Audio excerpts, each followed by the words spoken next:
Bro ಏನಿದು ನಿನ್ನ ಅಕೌಂಟಿಗೆ 50,000 ಕ್ರೆಡಿಟ್ ಆಗಿರೋ ಮೆಸೇಜ್ ಬಂದಿದೆ. ಏನ್ ಸ್ಯಾಲರಿ ಬಂತಾ? ಓ ಅದಾ, ನಾನೊಂದು ಆನ್ಲೈನ್ ಬಿಸ್ನೆಸ್ ಮಾಡ್ತಿದ್ದೀನಿ. ಅದು ಲಾಸ್ಟ್ ವೀಕಲ್ಲಿ ಅರ್ನಿಂಗ್ಸ್ ಮಾಡಿರೋದು ಇವತ್ತು ನನ್ನ ಅಕೌಂಟಿಗೆ ಬಂದಿರ್ಬೇಕು ಮೋಸ್ಟ್ಲಿ. 50,000ನ ಒಂದು ವಾರದಲ್ಲಿ? ಅದ್ಯಾವ ತರ ಆನ್ಲೈನ್ ಬಿಸ್ನೆಸ್ ಮಾರೆ? ನಾನೊಂದು ಗೌರ್ಮೆಂಟ್ ರಿಜಿಸ್ಟರ್ಡ್ ಪ್ಲಾಟ್ಫಾರ್ಮ್ ಅಲ್ಲಿ ವರ್ಕ್ ಮಾಡ್ತಿದ್ದೀನಿ. ಅದ್ರಲ್ಲಿ ನಿಂಗೆ ಟ್ರೆಂಡಿಂಗ್ ಡಿಜಿಟಲ್ ಸ್ಕಿಲ್ಸ್ ಗಳನ್ನ ಹೇಳ್ಕೊಡ್ತಾರೆ. ಹೇಳ್ಕೊಡೋದು ಮಾತ್ರ ಅಲ್ಲದೆ ನಿಂಗೆ ಒಂದು ಗೌರ್ಮೆಂಟ್ ರಿಜಿಸ್ಟರ್ಡ್ ಸರ್ಟಿಫಿಕೇಶನ್ ಕೂಡ ಕೊಡ್ತಾರೆ. ಅದ್ರ ಜೊತೆ ನಿಂಗೆ ತಿಂಗಳ ಸಂಬಳ ಅವರೇ ಕೂಡ ಪ್ರೊವೈಡ್ ಮಾಡ್ಕೊಡ್ತಾರೆ. ಈಗ ನೋಡ್ತಿದ್ಯಲ್ಲ, ಲಾಸ್ಟ್ ವೀಕಿಂದ ಅರ್ನಿಂಗ್ಸ್ ಅವರೇ ಹಾಕಿರೋದು ನನ್ನ ಅಕೌಂಟಿಗೆ. ಬ್ರೋ ನಾನ್ ಕೂಡ ಝೀರೋ ನಾಲೆಜ್ ಇಂದ ಇದ್ದೀನಿ. ನಾನು ಇದ್ರಲ್ಲಿ ಅರ್ನಿಂಗ್ಸ್ ಮಾಡ್ಬೋದಾ? ನಾನ್ ಕೂಡ ಝೀರೋ ಇಂದಾನೆ ಹೀರೋ ಆಗಿರುವಂತದ್ದು. ಯಾರು ಕೂಡ ಮಾಡ್ಬೋದು. ಇದ್ರಲ್ಲಿ how to earn from the scratch ಅಂತಾನೆ ಹೇಳ್ಕೊಡ್ತಾರೆ. ಓಕೆ, ಸ್ವಲ್ಪ ಇನ್ಫಾರ್ಮೇಶನ್ ಅಂತೂ ಸಿಕ್ತು. ಬಟ್ ನಾನು ಈ ಕಂಪ್ನಿಗೆ ಜಾಯ್ನ್ ಆಗ್ಬೇಕಂದ್ರೆ ಏನ್ ಮಾಡ್ಬೇಕು? ಜಾಯ್ನ್ ಆಗ್ಬೇಕಾ ನೀನು?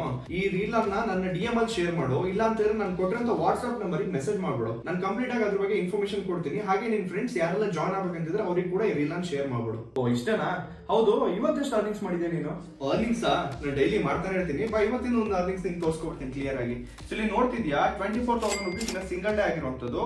And last 7 days earnings 34,000. ಹಂಗೆ ಆಲ್ ಟೈಮ್ ಅರ್ನಿಂಗ್ಸ್ ನೋಡ್ತಿದ್ಯಾ 39,04,000 ಇದೇ ಯೂಸಿಂಗ್ ಮೊಬೈಲ್ ಫೋನ್ ಇಂದ ಮಾಡ್ಕೊ ಬಂದಿರುವಂತದ್ದು. ಅಂಡ್ ಇದನ್ನ ರಿಫ್ರೆಶ್ ಕೂಡ ಮಾಡಿ ತೋರಿಸ್ತೀನಿ. ಇಲ್ಲಿ ಕ್ಲಿಯರ್ ಆಗಿ ನೋಡ್ತಿದ್ಯಾ ರಿಫ್ರೆಶ್ ಕೂಡ ಆಗ್ತಿದೆ. ಯಾಕಂದ್ರೆ ಇದು ಜೆನ್ಯೂನ್ ಆಗಿರುವಂತ ಒಂದು ಪ್ಲಾಟ್ಫಾರ್ಮ್. 39 ಲಕ್ಷನಾ? ನಾನು ಮಾಡ್ತೀನಿ. ಹಾಗಾದ್ರೆ ಇವಾಗ್ಲೇ ನಿಂಗೆ ಮೆಸೇಜ್ ಮಾಡ್ತೀನಿ ನಾನು.